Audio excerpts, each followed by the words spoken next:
Galera, presta atenção porque isso aqui é uma bomba atômica. Uma bomba atômica na sede do governo norte-americano, na Casa Branca, na cabeça do Donald Trump, que por consequência pode explodir toda a extrema-direita junto.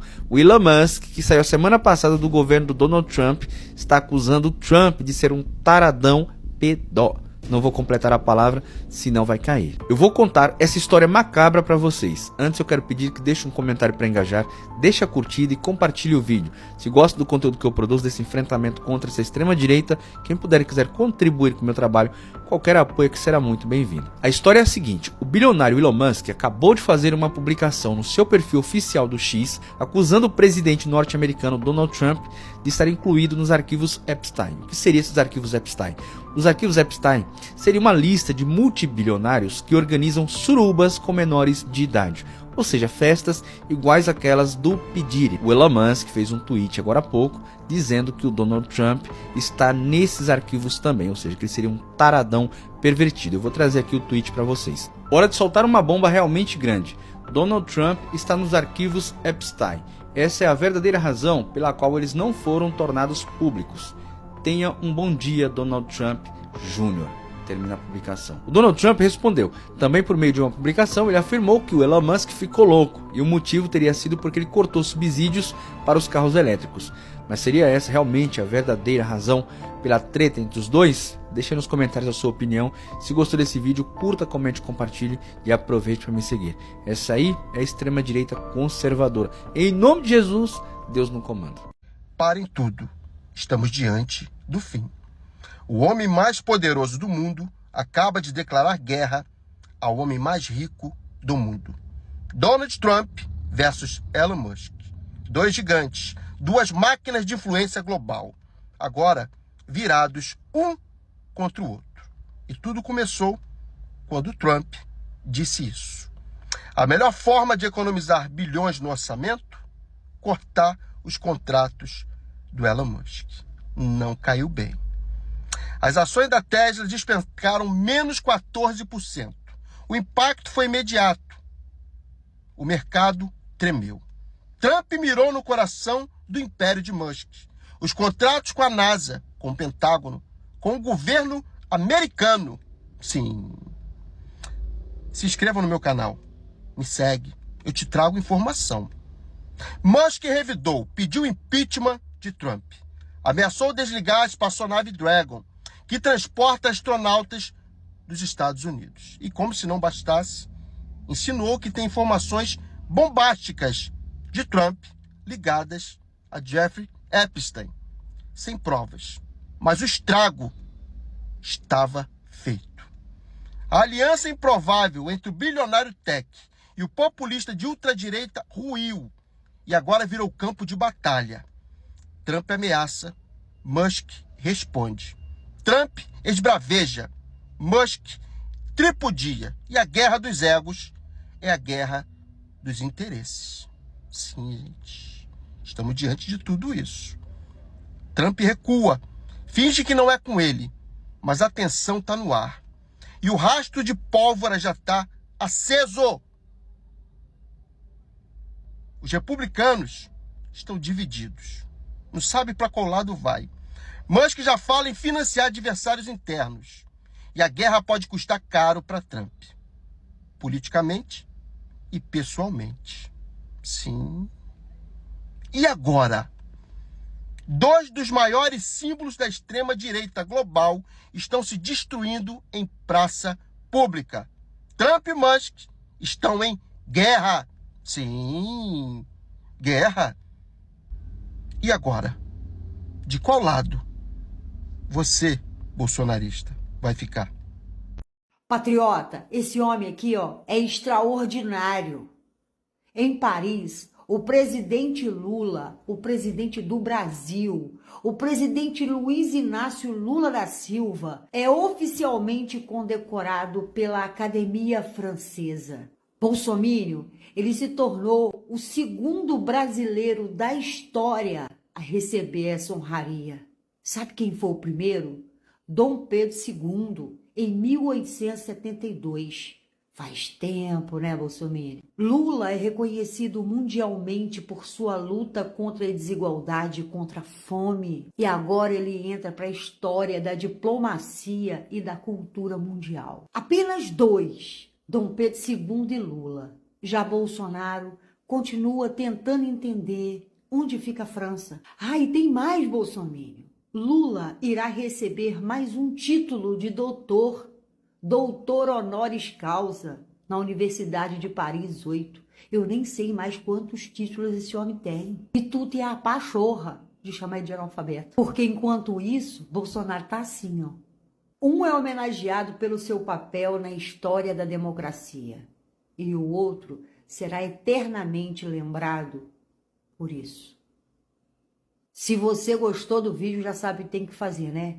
Compartilha, curte, comenta, me segue, pô. Isso aqui é uma dúvida genuína, tá? Se uma pessoa fizer piadas com a condenação que o Léo Lins sofreu, debochando e rindo de toda a situação, nesse momento de vulnerabilidade, de tristeza, de preocupação, os humoristas considerariam isso apenas uma piada ou achariam agressivo? Se alguém fizer uma piada insinuando que a mãe do Léo Lins vai ser abusada durante a revista íntima para visitar o filho bandido dela na cadeia, achariam agressivo ou apenas uma piada de mau gosto? E eu não tô aqui chamando ele de bandido não, tá? Eu tô supondo uma piada que se refira a ele como bandido. Seria agressivo? Porque eu acho que devido à seriedade que os humoristas estão tratando esse assunto, fazer piadas nesse momento, dentro dessas circunstâncias, seria sim agressivo. Não é à toa que ninguém tá fazendo. Então se a piada pode se tornar uma agressão por se utilizar de um contexto real que é doloroso pro alvo dela, porque a piada pode até ser ficção, mas se o contexto que ela se utiliza para fazer sentido for um recorte da realidade dolorosa de alguém,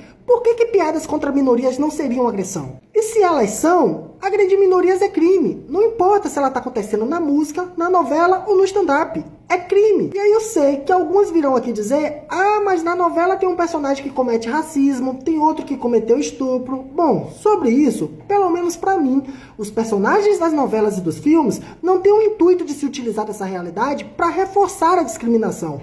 Muito pelo contrário, o contexto da obra denuncia o racismo, denuncia a homofobia, denuncia o feminicídio, o capacitismo, deixando claro que aquele personagem não presta, é um criminoso, que no final termina preso ou morto. É essa a sensação que a piada do Léo Lins passa? A de denúncia, a de repúdio à discriminação, ao estupro, à pedofilia, assim como acontece nos filmes e nas novelas? Ou a sensação que você tem é de conivência por estar rindo da consequência que aquele recorte doloroso da realidade causou a alguém? A piada, mesmo que fictícia, constrói um cenário cômico se utilizando da realidade da mulher que foi estuprada ou da realidade de um estuprador que vai se fuder por ter tentado ou cometido o crime. Fazer piada com a morte de policiais não seria apologia ao crime? Então, por que fazer piadas com os outros tipos de crimes não seriam? Piadas que precisam recorrer a consequências na vida de uma vítima de discriminação, estupro, capacitismo, enfim, crimes do mundo real, para ter graça, significa que quem as constrói está sendo conivente. E conivência com crime é crime. Você acha que o prêmio do BBB é muita grana? Quando sai o campeão do BBB, a gente diz o seguinte, olha, fulano ganhou o grande prêmio do programa, do reality show, saiu milionário, né? A gente diz assim, a gente pensa assim que é muita grana. Só que sinto lhe dizer que um prêmio como o do BBB é troco de pão para a família Bolsonaro, cara. Uma família milionária cujo líder, Jair Bolsonaro, em entrevista, diz na maior naturalidade que mandou 2 milhões para seu filho nos Estados Unidos. Imagine você ser inútil o suficiente para pegar a sua grana, um dinheirinho ali do Bolsa Família, para mandar PX para essa galera, né? Olha, eu vou tirar um pouquinho aqui, tirar os 10% do pastor e mais 10% ali para me mandar para ajudar a família Bolsonaro que está passando por necessidade. Imagine você ser tão inútil a esse ponto de se apaixonar por esse tipo de político ao ponto de tirar o seu pouquinho para dar, para ajudar, entre aspas, uma família milionária como essa, né? Bolsonaro se complicou muito na Polícia Federal, né? Se complicou muito. Porque é o seguinte, na Polícia Federal, ele negou que o Eduardo Bolsonaro esteja indo lá para os Estados Unidos sancionar o Alexandre de Moraes, porque está processando o réu Bolsonaro. Ele disse que não tem nada disso. Só que o próprio Eduardo Bolsonaro já disse várias vezes que ele está lá buscando punições para o Alexandre de Moraes, porque Alexandre de Moraes quer prender seu pai. Inclusive, ele disse que só vem para o Brasil, só volta ao Brasil quando o Alexandre de Moraes for sancionado pelos Estados Unidos. Uma sanção que, como eu já expliquei aí, não vai adiantar de nada para o Alexandre de Moraes, não tem o que os Estados Unidos fazer contra o Alexandre de Moraes que possa trazer qualquer efeito prático contra o Alexandre de Moraes, né? Vai suspender o visto do Alexandre de Moraes? Só vai servir para o Eduardo Bolsonaro dizer, olha, só para dizer assim, para receber o nome de sanção. Os Estados Unidos sancionou Moraes, sendo que Moraes nem anda aí nos Estados Unidos frequentemente, né? Fora isso, não vai acontecer nada. E aí, outra coisa também que ele disse na Polícia Federal, o Bolsonaro, é que o Eduardo Bolsonaro está lá por conta própria, que ele não tem nada a ver com as ações de seu filho nos Estados Unidos. Mas se ele mandou 2 milhões, até onde eu não sei se eu estou ficando maluco aqui, mas quando você banca uma pessoa para fazer algo, essa pessoa está a seu serviço. Eduardo Bolsonaro está nos Estados Unidos buscando punições para o Alexandre de Moraes. Bolsonaro confessou que está bancando. Ele lá está pagando as despesas para ele ficar nos Estados Unidos para sancionar o Alexandre de Moraes. Tudo bem que a gente sabe que Eduardo Bolsonaro não vai conseguir coisa nenhuma com o governo Trump. Tudo bem que a gente sabe que ele está torrando essa grana lá em rodeios, em festas. Vocês já pararam para pensar quanto que custa uma bolsa que a esposa do Eduardo Bolsonaro aparece com ela? Já parou para pensar quanto é? 30 mil, 50 mil, 100 mil reais, né? Eu tenho certeza que a esposa do Eduardo Bolsonaro não comprou lá na 25 de março. Essa bolsa. Tudo bem que ele está torrando lá essa grana lá com festas, curtições, luxos. Só que eles nas redes sociais, nos vídeos, eles confessam. Bolsonaro confessa que mandou, que está bancando o Eduardo Bolsonaro lá e o Eduardo Bolsonaro diz que está lá atrás de conseguir sanções contra o Alexandre de Moraes. E isso é interferência no curso do processo. O cara está tentando travar um processo contra o pai dele. Isso aí já seria motivo suficiente para o Alexandre de Moraes decretar uma prisão preventiva contra o Bolsonaro. A prisão preventiva serve para evitar que o cara fuja, como a Carla Zambelli, né, que deveriam ter decretado uma prisão preventiva para ela lá atrás, teria evitado a fuga dela. E também serve para o cara não ficar atrapalhando as investigações, inclusive bancando muita grana aí, uma verba alta aí, para que seu processo não prossiga. Isso aí é interferência no curso do processo. Seria o suficiente para colocar o Bolsonaro atrás das grades, bloqueia as contas, porque sem essa ajuda do Brasil para lá, não fica ninguém lá não. Quer ver? Carla Zambelli, quero ver quanto tempo ela vai ficar lá nos Estados, lá foragida lá. Quero ver quanto tempo ela vai ficar lá sem grana, com as contas todas bloqueadas. Alexandre de Moraes tem que bloquear as contas do Eduardo Bolsonaro também, que aí ele não vai receber patrocínio daqui do Brasil, não vai, né? Bloqueia tudo, Xandão. Sobre o caso do Léo Lins, eu tenho uma opinião nem pra lá nem pra cá, certo? Eu tenho pavor desse tipo de gente, desse tipo de piada, desse tipo de humor, né? Que incita o crime, que faz apologia ao crime também, ao crime de pedo, de racismo, de violência contra mulheres, e que não tem graça nenhuma, né? E que não deveria nem existir a essa altura do campeonato. E, se você não gosta, não vai ao show. Mentira, porque eu conheci, assim, esse ser contra a minha vontade, por vídeos que circulam aqui nessa plataforma, por exemplo. Só que eu acho realmente 8 anos de prisão uma pena excessiva, né? Eu acho que esse tipo de pena, de quanto, né, deveria servir mais para crimes violentos, crimes que atentem contra a dignidade física da pessoa. Eu acho que no caso dele seria muito mais educativo, por exemplo, a multa, né, que quando mexe no bolso realmente tem um impacto muito bom, mas prestação de serviços à comunidade, vai lavar banheiro do presídio, por exemplo, vai trabalhar na cozinha solidária, vai trabalhar na assistência social das vítimas de abuso, né, para ver se é engraçado. Eu acho que seria muito mais educativo. A reprimenda, a punição, se assim fosse, eu acho que seria mais adequado, suficiente.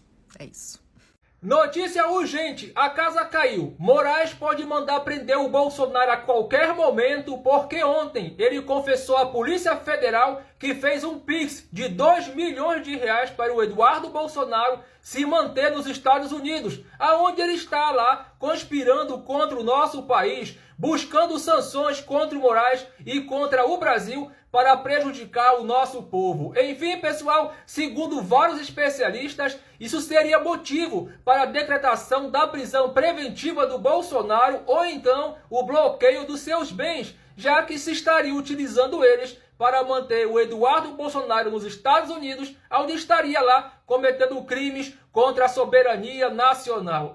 Pessoal, a situação não está nada fácil para o Bolsonaro e para o Eduardo Bolsonaro. Os dois, estão sendo aí investigados pelo Supremo Tribunal Federal por vários crimes. E o caminho parece que é mais certo para os dois, vai ser mesmo a papuda, vai ser mesmo a cadeia. Vamos aguardar o que vai acontecer. Mas, pessoal, o negócio tá sério e o negócio vai pegar. É isso aí. Compartilhe esse vídeo.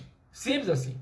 O pastor criminoso de hoje dizia que só o fogo purifica as almas. Esse caso é pesado, mas eu vou ser bem direta. Meu nome é Luísa e o destino te trouxe para mais um episódio da minha série expondo líderes religiosos acusados de até que se prove o contrário. Vamos lá. O Georgival Alves era pastor em Linhares, no Espírito Santo, e nos últimos tempos ele vinha falando essas coisas no culto, que só o fogo purifica as almas e que havia possibilidade dele ser perseguido. Um tempo depois, o quarto onde o filho do pastor de 3 anos e o enteado dele de 6 anos estavam dormindo pegou fogo e os meninos não foram salvos. O pastor Jorge era o único que estava dentro da casa além dos meninos e falou que não conseguiu resgatá-los. Esse aqui é um trecho da fala do pastor depois da morte dos filhos. Eu creio que Deus tem um plano sobrenatural sobre essas coisas. Eu creio que Ele quer alertar a humanidade de que há uma urgência em as pessoas renderem o coração a Ele. Uma coisa estranha é que depois desse dia do incêndio, que o filho e o enteado morreram,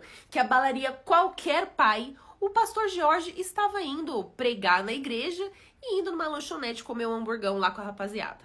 Bom, a polícia começou a investigar o caso, mas por algum motivo ela percebeu que o pastor estava tentando atrapalhar as investigações e aí o pastor Jorge então é preso temporariamente. Depois de muita perícia na casa, ninguém encontra nenhum sinal de curto-circuito dentro do quarto. Muito pelo contrário, encontram traços de combustível, descobrem que tinha manchas de sangue pela casa e sêmen em um dos meninos. Além disso, nesse dia do culto e da lanchonete, o pastor Jorge foi visto com os 2 pés enfaixados, mas a polícia descobriu que ele só tinha uma mini queimadura em um dos pés. Primeiro, falso. Segundo, estranho a pessoa só ter esse tipo de queimadura. Se falou que tentou entrar num quarto em chamas para resgatar as crianças. Um mês depois do incêndio, a polícia chega à conclusão de que naquela noite o pastor Georgival os meninos, os espancou e colocou fogo no quarto com eles vivos. Tá bom pra vocês? E qual era um dos motivos desse crime?